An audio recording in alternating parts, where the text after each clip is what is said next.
The Thomas the Tank Engine fandom is wild. Yeah, I know, mind-blowing statement to say about a fandom on the internet, but when you look at most other fandoms, from what I've seen, the Thomas one is pretty unique.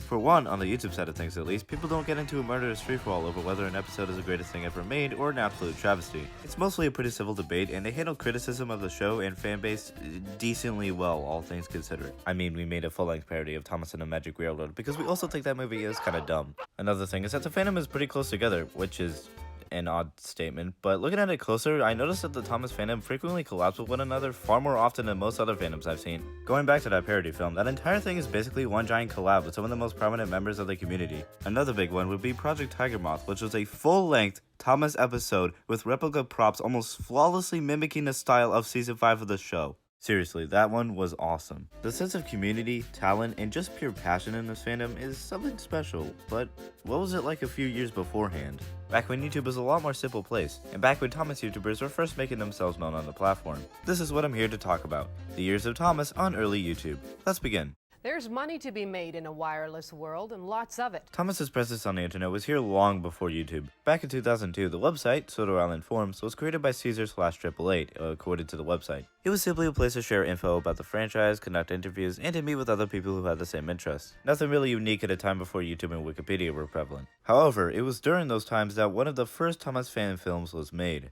Rolling Stock, aka Mad Bomber. Mad Bomber is a story that begins like any story should, with a narrator talking about a coal crisis happening in the region. Thomas is taking a trainload of such one day when holy shit! Somehow Thomas survives the bombing, but the crazed lunatic is still out there, so the engines are fitted with security cameras to spot any sus activity. The engines then decide to hold a video competition. The best video will win a boiler flush. Meanwhile, Andy the Diesel takes advantage of the supply of coal being cut and swoops in to take the other engines' jobs. On the night of the video showing, in which you see Michael Bay filming and a prediction of video sponsorships, I'd like to tell you all about old P. Gas. Thomas presents a sick stop-motion animation of his body reconstruction where the engines notice something. I think that's a bomb on the turntable. A bomb? Thomas rushes out to get the bomb out of the way of any harm before being directed into Andy's shed where Thomas is hauled back to the work shed, possibly after just committing accidental manslaughter, and wins the video competition. Not sure if he needs the boiler flush as much as he needs medical aid. This little film was created by Leokimvideo in 2000 as a part of a film festival, later uploaded to YouTube in 2009. I knew Leokimvideo prior to seeing Mad Bomber as the guy who made Thomas toy reviews along with modifications to said Thomas toys, but it was Mad Bomber that made me realize just how insane his career was in the industry prior to becoming a toy reviewer. Bro worked on Power Rangers.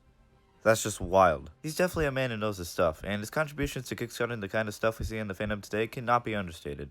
After Mad Bomber's release on YouTube in 2009, people began to spring up and create their own Thomas content of a similar nature, using toys, models, and even trains with a Z, ranging from fully original stories to remakes of railway series/TV episodes. This is where I first began to watch the site, back in the summer of 2013. When I wasn't playing outside, watching Thomas DVDs or watching Sprout, I was on the internet watching Thomas videos. Such a simple time for me, and it's crazy that it was over 10 years ago. Damn. Anyways, this is where I watched many Thomas content creators begin making the content that will one day lead to them becoming the big names in the fanbase, which is something I could have never imagined growing up. Another thing I found on the platform constantly were accidents happen, a pretty good song that centers around the subject of one of the show's most iconic moments, crashing. This song was literally everywhere back then. Every time you would watch a Thomas video and see the recommended list, they would always, without fail, have a music video of this song. You couldn't escape it. By far the one I remember most would be the MMD one by Yazyrobay, this guy. This music video of the song was definitely more unique to me than the others thanks to its use of MMD, which is an animation software for those of you who didn't know. And it quickly grew into something I'd view all the time, along with other MMD music videos such as this one by the same creator. You'll have to sit down and hear me out because this one goes crazy. So it starts off normal with a city and a railway emerging out of the ground, typical occurrence, until this massive diamond comes out of nowhere, starts firing lasers, kills this train, Thomas and Percy are flown up by helicopters, shoot a tank at the diamond which explodes into creepers, and that's the end. This video has to be seen to believe. It is that wild, but my god, I loved it. You know what else I loved, and still do? Trainsformers, created by the legendary James Farr, is, of course, a combination of Thomas and Transformers. This series of his is particularly special for featuring his good voice in Vector. He's clearly professionally trained. In the first video, they have to stop Spencer, who's turned himself into Megatrain, from destroying everything and committing copyright infringement. It's fine, they'll never know. So they kill Megatrain, day is saved, awesome. Transformers 2 Get it? Sees Megatrain returning as Galvatrain, requiring Thomas to... Oh hey, that rhymes. Wait, is this a Power Rangers reference?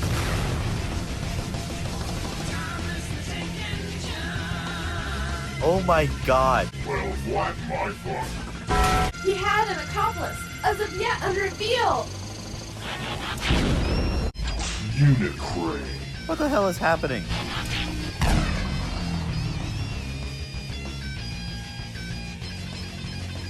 You're always so cranky. Now that I'm cross, I'll picture myself for good.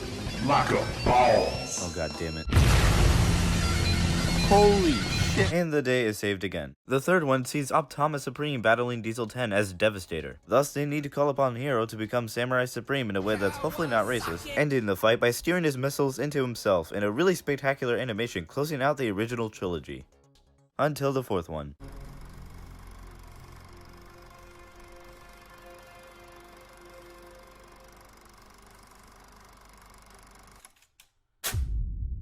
Here Thomas is actually doing train stuff until Birdie rams into him head first and knocks him out, releasing Lady to unleash chaos until she resurrects her master. Just give her a minute.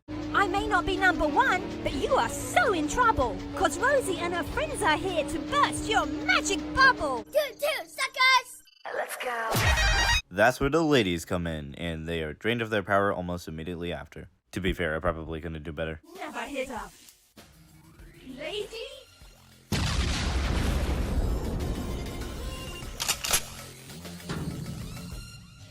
No more rhymes.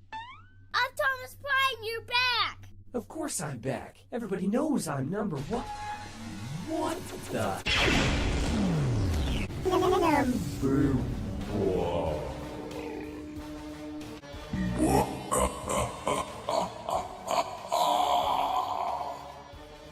Prime time's over.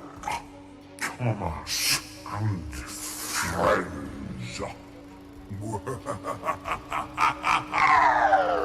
And that's where it ends, on a cliffhanger. The next video, Trainsformers 5, has the entire production shut down by the Fun Police, which is the most meta thing I think I've ever seen. Basically, the only characters that stuck around were Troubletron and Scrap Heap since they're original characters. Scrap Heap is defeated by a gorilla mech, and for a good while, this was the final Trainsformers video. Until 2021, when for its 10-year anniversary, Trainsformers Reborn was uploaded. Well, that took forever. Troubletron, it's you! Who are you? Who's this man? The villain this time round is Sir Bertram T. Had, who reveals that he was the one who created every bad guy in the series so far. Why would you do that? And what would you gain? Why, I'm ridding this island of sentient trains. They seemed like an awesome idea at first, but emotional hardware is really the worst. And after defeating Unit Galvadeca Mecha Scrapatron that took way too many takes, the world is forever saved.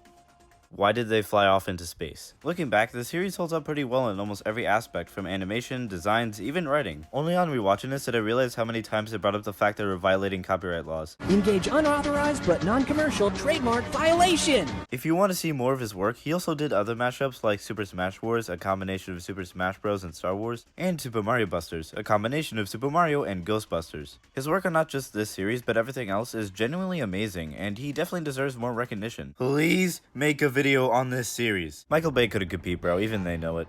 Take that, Michael Bay. This is only a fraction of the videos and channels I've seen during these years, so here's a brief shout out.